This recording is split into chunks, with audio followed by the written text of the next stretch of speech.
Acompanhe a partir de agora mais um podcast do Preto no Branco. Programa de hoje, Seu Direito em Análise, com a condução da jornalista Juliette Manfrim. Olá! Seu Direito em Análise desse sábado está no ar e o nosso bate-papo hoje é sobre direito de família. Nosso convidado é o advogado Gilberto Melo e nós vamos esclarecer uma série de dúvidas que chegaram para a gente através das redes sociais, nossos leitores, nossos internautas, as pessoas que acompanham o nosso trabalho. Doutor, seja bem-vindo. Obrigado, Ju. Você sabe que o direito de família para mim, é muito caro, né? Muito importante, é onde eu atuo com bastante ênfase, né? E é onde realmente eu sinto a necessidade de externar um pouco mais e ajudar sempre que possível, respondendo e tirando as dúvidas das pessoas. Perfeito. Nós recebemos uma série de dúvidas aqui e eu gostaria de começar com de uma internauta que nos acompanha, que disse o seguinte, que ela e o companheiro dela, eles não são casados e nem moram juntos, mas eles têm um filho. E ela gostaria de saber quais são os direitos e os deveres de cada um com essa criança, com esse filho.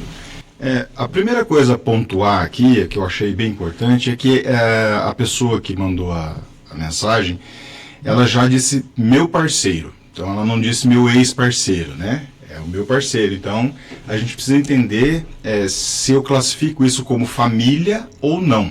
Então, hoje, os estudos indicam que há 11 modelos de família. Então a família não é mais um homem, uma mulher e a sua prole, né? Ou apenas o homem e a mulher. Então você pode ter a família de apenas uma pessoa. As pessoas não precisam necessariamente nem morar na mesma casa, né? Então o caso aqui é entender o conceito de família. Então entendo eu que é uma família, uma vez que ela não disse que estão separados, né? E sendo uma família, eles são obrigados por direitos constitucionais, né? Do artigo 226 e 227 da Constituição, em que no 226 o Estado ele é responsável pela manutenção, pela proteção da família, né? E o 227 indica quais são os deveres da família. E um dos deveres da família é assegurar a criança, o adolescente ou jovem com absoluta prioridade, né? O suprimento de todas as necessidades dessa criança. Então a gente vive numa sociedade em que o nosso direito todo na área de família, quando se fala em criança e juventude, é de proteção à criança e à juventude. Então eles são o futuro, de fato, e a gente precisa preservar ao máximo essa criança, esse adolescente. No que a gente pode até avaliar se existem erros ou acertos, né, mas do Estado e das pessoas, mas ele indica uma proteção. Então, direitos e deveres com relação às crianças são os mesmos para os dois. Proteger, educar, criar, repassar a sua história, alimentar, vestir, dar educação, enfim. E é igual para os dois. Ou seja, se a manutenção dessa criança com escola, com alimentação, custaria R$ 1.500 por mês, por exemplo, R$ 750 cada um, seria o justo, digamos assim, diante da lei, ou não é necessariamente isso? Não é necessariamente isso, depende de um acordo entre eles, né? Mas é como eu disse, se eles se consideram família, se ele é o companheiro dela, então imagino que eles tenham lá a forma de repartir a questão financeira, mas não é só da questão financeira que se fala aqui. Então você não pode abandonar afetivamente essa criança, né? É crime abandonar uma criança com menos de 18 anos, pelo menos que pode dar uma sentença de 2 meses a 1 ano, né? de reclusão. Então se é uma criança, um jovem, um adolescente, até os 18 anos, ele merece toda a atenção dos pais. Né? Não pode ser... Então a gente está falando de afetividade, a gente está falando, claro, dos alimentos, de dinheiro, de roupa, mas é muito mais do que isso, é a convivência. Perfeito, ótimo. Vamos para o nosso segundo questionamento, então, de uma outra internauta que disse o seguinte: é um casal, né? Nós não conseguimos ter filhos e decidimos então que vamos adotar. Mas não sabemos como começar, por onde que essa família, por onde esse casal precisa começar para fazer um processo de adoção. Bom, o primeiro passo eles já deram, né? Que é chegar à conclusão, os dois, que eles vão adotar. Então, eu preparei a resposta de forma, primeiro, porque a resposta não é exclusivamente para este casal, né? Outras pessoas vão se beneficiar da informação. Então, quem é que pode adotar? Qualquer pessoa acima de 18 anos, né? Independente do sexo ou do estado civil, contanto que respeite uma diferença de 16 anos entre o adotante e o adotado. Tá? Então, a pessoa, primeiro passo, ela vai procurar a vara de família mais próxima, né? Que no caso ele vai ao fórum, tem a vara de família, a vara de família vai dar todas as instruções. Mas eu até preparei aqui um cronogramazinho para ajudar, né, quem tem essa dúvida. Então, o segundo passo, ele vai precisar levar cópias dos documentos, certidão de nascimento, declaração ao período de união estável, no caso de ter união estável o casamento, cópia de cédula de identidade, da inscrição do cadastro pessoa física, do CPF no caso, comprovante de renda, atestado de sanidade física e mental, certidão negativa do cartório de distribuição, certidão de antecedentes criminais, né? Pode ser que, dependendo do Paraná, aconteça uma requisição de mais documentos, tá? Esses documentos vão ser analisados, né? Os pretendentes, né, os adotantes aí, eles vão passar por uma avaliação da equipe multiprofissional, né? O requerimento vai ser analisado, essa vontade, e eles vão ingressar no Sistema Nacional de Adoção.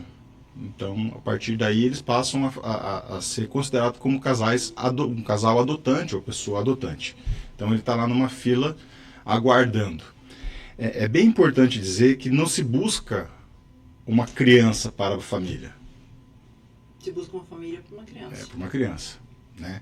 Então, em que pese a pessoa vai preencher lá uma série de vontades que ela tenha, né? Então, eu gostaria de uma criança assim, assim, assim. Ela vai colocar o perfil que ela acha, que o casal acha que é o ideal, que eles se dariam melhor.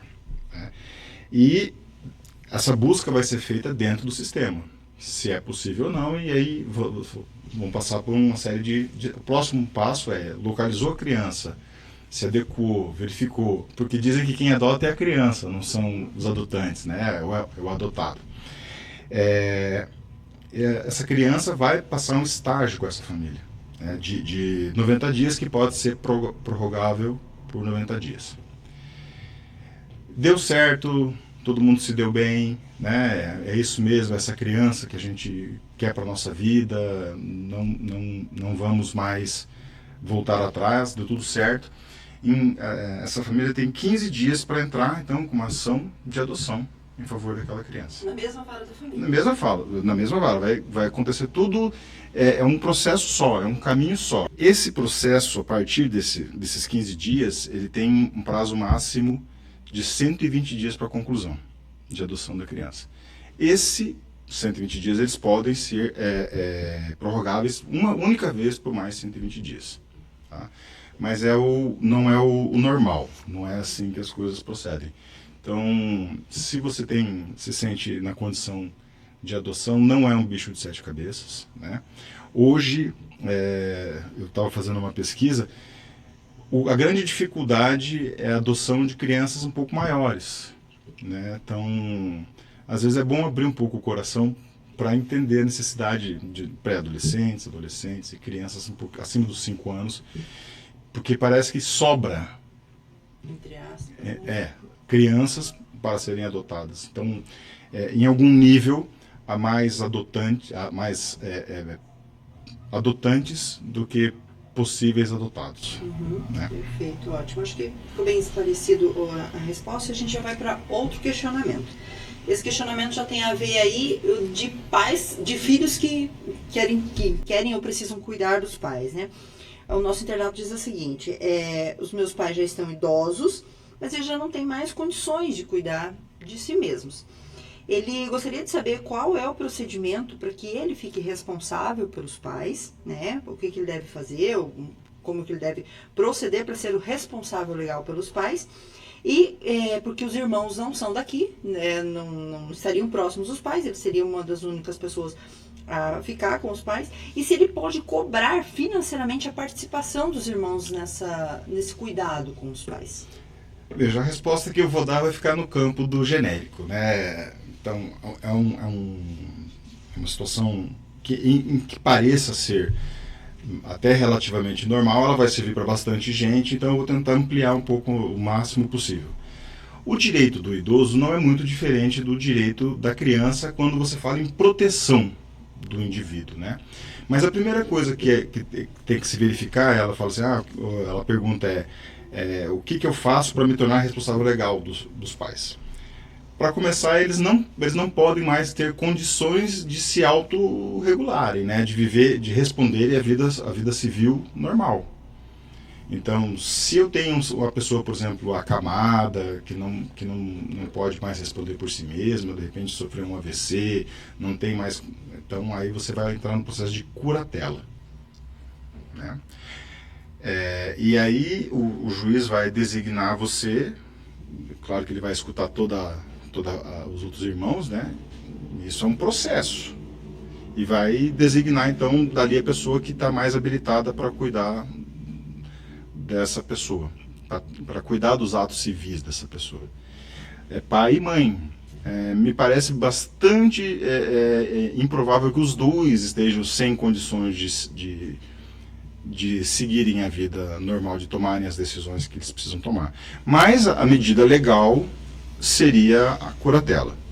O que normalmente acontece? É um acordo entre irmãos para cuidar dos pais. Vamos pensar que os pais, vamos partir de dois pressupostos. Primeiro, que os pais não têm nenhuma renda. Eles não têm condições de se manter, ou de pagar as custas do dia a dia, não tem casa, não tem nada. O acordo é entre os filhos. O correto, o ideal e o que avança nesse sentido, né, é que essas despesas sejam divididas entre os filhos, até porque eles respondem pelas necessidades dos pais, né, dos seus genitores, dos pais, né, dos mais velhos, ou aqueles que não têm mais condição de se sustentar. Então, o ideal, nesse caso aqui, ela pergunta, no terceiro, aí eu parto para outra, né, outro posicionamento. Sim, os pais recebem uma aposentadoria, então eles não dependem de ajuda financeira dos filhos para viver. Os pais. Então esse é um outro ponto que há de se verificar. Quem que vai gerir esse dinheiro? Então tudo isso depende, no meu entendimento, de uma medida, de uma ação judicial mesmo, de um acordo judicial. Não que não possa ser feito extrajudicialmente, ou entre as partes, entre eles sentarem, se conversar, a gente vai fazer. Quando você faz isso no campo judicial, você tem uma efetividade maior. Você faz um acordo, um SEJUSC, né, numa câmara privada de mediação e conciliação, coloca os irmãos, essa reunião pode ser feita inclusive online, e cada um assume uma responsabilidade sobre uma das necessidades. Ela, no caso, que a pessoa deixou de trabalhar, me parece, houve um caso que eu estudei recentemente, que a pessoa precisou parar de trabalhar para cuidar dos pais, né? Porque eles, apesar de estarem, de terem condições de tomar suas decisões, eles não faziam tudo sozinhos, então precisavam se locomover, precisava da filha, precisava de ajuda para tomar banho, então não era o caso de curatela. Mas a pessoa deixou de ter a sua própria renda. Então os irmãos se reuniram para dividir as despesas da pessoa que ficou encarregada de cuidar da mãe. Uhum. Então ela ficou na posição de cuidadora. Então a lei não diz que ela é obrigada a receber dinheiro por isso, né? Tem que cuidar dos pais e da mãe. Mas há de se perceber também que você tem que ter uma sensibilidade para verificar o quanto aquela pessoa está abrindo mão da sua própria vida para dar a atenção que os outros não podem dar. Então, nesse caso, o ideal seria mesmo que ela procurasse um aconselhamento jurídico para fazer todos esses encaminhamentos. Sim, o meu entendimento é esse, né? É que você procure um advogado, né, da sua confiança, alguém que tenha um entendimento sobre o assunto, e encaminhar nesse sentido. Nem sempre judicializar é o melhor caminho, mas se precisar, o faça. Ótimo, perfeito. Nosso próximo questionamento é o seguinte: uma internauta me questionou no seguinte aspecto: meu ex-marido não está cumprindo com as obrigações determinadas no nosso divórcio. Como posso fazer para que ele passe a cumprir com essas obrigações? A informação quase sempre não chega muito completa, né? Mas a gente vai caminhar. Então, nós temos diversos tipos de união. As pessoas se juntam, às vezes elas têm uma união estável, às vezes ela tem um namoro estável, às vezes ela tem um casamento. Então, o casamento, vou levar aqui em consideração o casamento, ele também é realizado em diversas modalidades.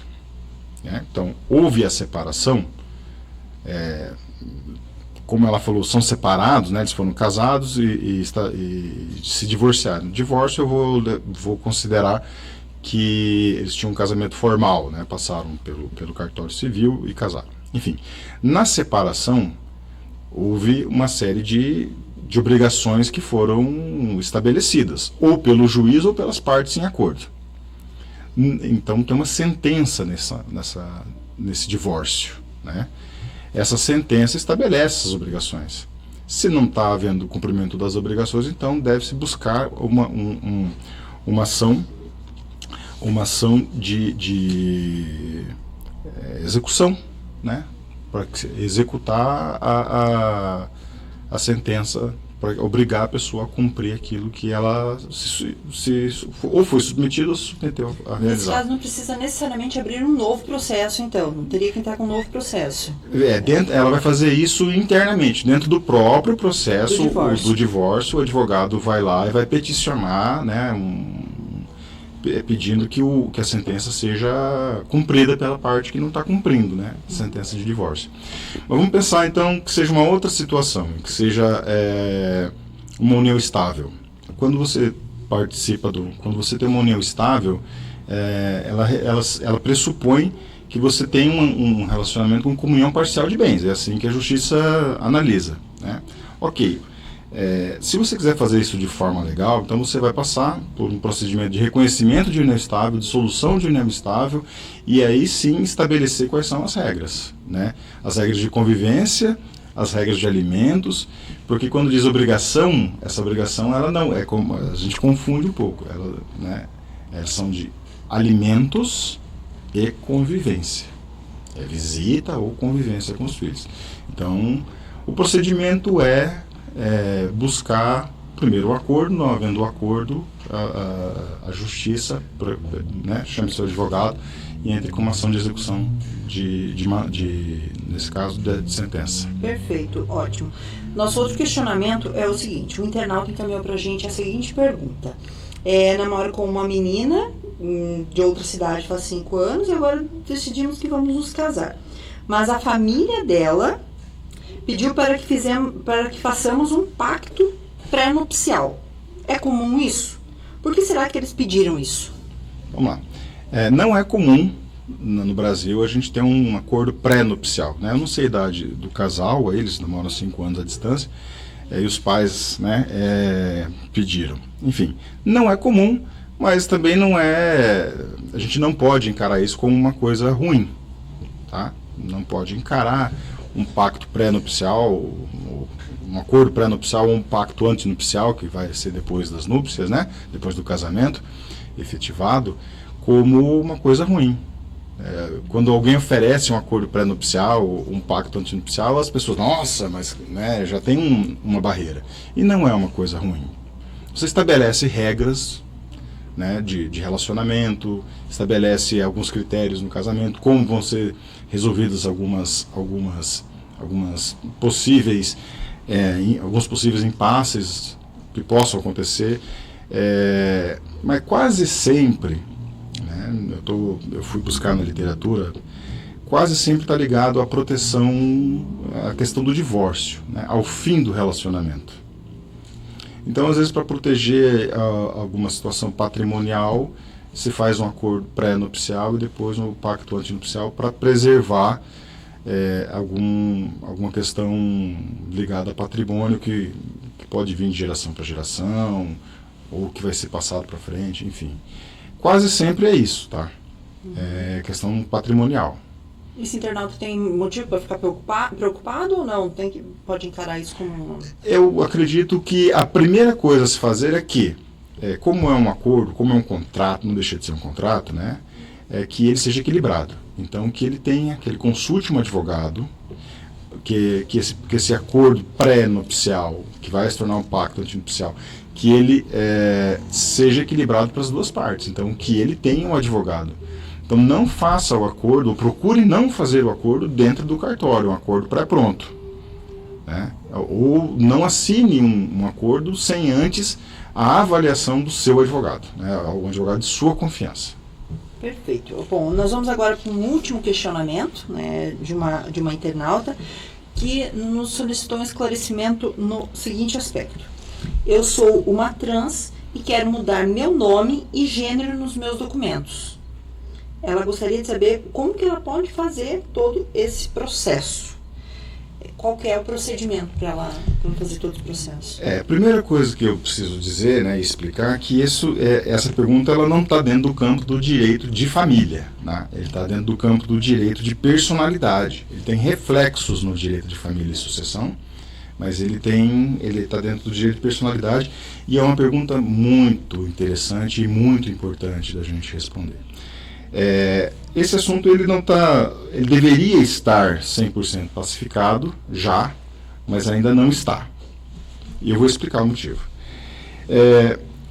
A Defensoria Pública do Estado do Paraná, né, que tem dois núcleos, né, o Núcleo de Promoção de Defesa dos Direitos das Mulheres e o Núcleo de Promoção e Defesa da Cidadania e dos Direitos Humanos, fez uma consulta para o CNJ. Né? O CNJ é Corregedoria Nacional de Justiça. Tá? E houve um provimento, houve uma resposta. Né? O provimento 73 de 2018. Então, esse provimento ele ressalta que o STF ele já julgou, né, uma ADI, né, uma ação direta de inconstitucionalidade, que é a ADI 4.275, e essa ADI ela expressa o seguinte: o Brasil é signatário do Pacto de São José da Costa Rica, né, que é o Pacto dos Direitos Humanos, e o artigo 58 da lei, eu gostaria até de ler ele inteiramente, sabe? Aos transgêneros que assim o desejarem, independentemente da cirurgia de transgenitalização ou da realização de tratamentos hormonais ou patologizantes, o direito à substituição do pronome e sexo diretamente no registro civil. Ou seja, só ir no cartório. É só ir no cartório. Mas aí nós temos um pequeno senão. Agora, em 2022, houve uma alteração na Lei 14.382, que é a Lei de Registro Público. O artigo 56 foi modificado, que ele dizia que esse artigo ele diz que a pessoa pode mudar o nome direto no cartório. Ele não fala do gênero. Então, alguns podem interpretar que o gênero não pode ser modificado. O meu entendimento é que sim, é que a pessoa pode ir ao cartório e fazer essa modificação, levando todos os documentos, né, que são necessários. E aí tem uma relação de documentos, né, certidão de nascimento, eventualmente certidão de casamento, né, que a pessoa, se ela já foi casada, RG, CPF, título de eleitor, todos os documentos que ela tem na condição masculina, ou feminina, no caso, né, de outra mudança, né, de uma mulher que se reconhece como um homem. Exatamente, e é o contrário, e levar até o cartório e pedir, olha, eu quero a modificação. No caso do cartório se negar, e é possível, o cartório que deve ser o adequado para isso é o cartório onde houve o primeiro registro, o registro de nascimento. Esse é o cartório adequado. Se eu não moro mais na mesma cidade, eu vou procurar um cartório da minha cidade, daí existe um banco lá, existe uma conectividade entre os cartórios e daí uma central que vai distribuir isso para o cartório adequado. Tá?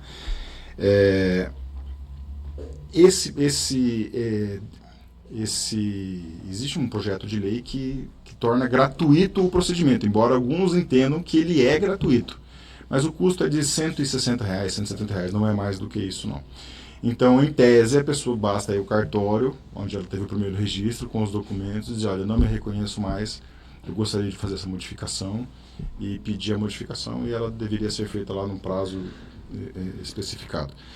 E aqui eu quero fazer uma pontuação que a gente não está falando de ideologia de gênero, a gente não está falando de nada disso, né? A gente está falando da pessoa que não se reconhece mais, ela já se modificou, ela não precisa fazer uma cirurgia de troca de sexo, mas ela precisa ir lá e declarar, vai ter os documentos, as declarações que ela vai precisar assinar, né? Se colocando na condição em que ela se sente, se reconhece. Mesmo. Então, efetivamente, por onde ela começa é ir direto ao cartório, se ela não mora mais na cidade onde houve o registro de nascimento, ela vai ao cartório correspondente, né? E leva os documentos pessoais e solicita. Exatamente. Esse é o procedimento. Esse é o procedimento. Leva os seus documentos e informa. Daí tem, lá dentro do cartório tem todo um proceder do cartório. Recentemente teve uma matéria de repercussão nacional no Rio Grande do Sul onde havia uma certa dificuldade em cartórios de cidades menores em estar dando continuidade nisso. Então, nesses casos aí precisa da ajuda do advogado, mas a Defensoria Pública aqui no estado do Paraná, por exemplo, ela tem um núcleo que ajuda e que orienta nesse sentido, né?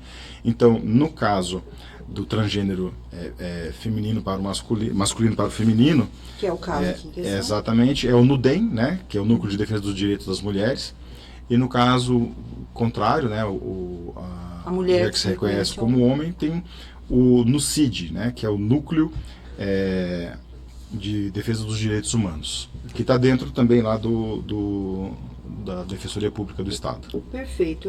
Eram esses os questionamentos sobre direito de família, apesar desse último questionamento não ser enquadrado em direito de família, que nós tínhamos para hoje. Se tiver alguma dúvida de algum internauta, eles podem te encontrar nas redes sociais. Eu fico à disposição para tirar qualquer dúvida que precisar. Meu contato vai ficar aqui no Preto no Branco. Se alguém quiser o meu contato, entre em contato aqui com vocês. E fico muito feliz de poder falar em direito de família, né? E poder falar um pouco sobre assuntos que às vezes, como você disse, fogem um pouco disso, mas tratam da humanidade e da forma como a gente enxerga o outro e como nós nos enxergamos. Então, Ju, te agradeço muito por poder tratar desses assuntos e eu espero que eu possa ter respondido da melhor maneira possível e da forma mais clara também. Ótimo, muito obrigada por ter aceito o nosso convite.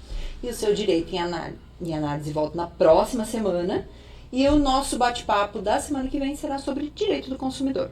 Nós nos vemos lá. Até mais. Tchau.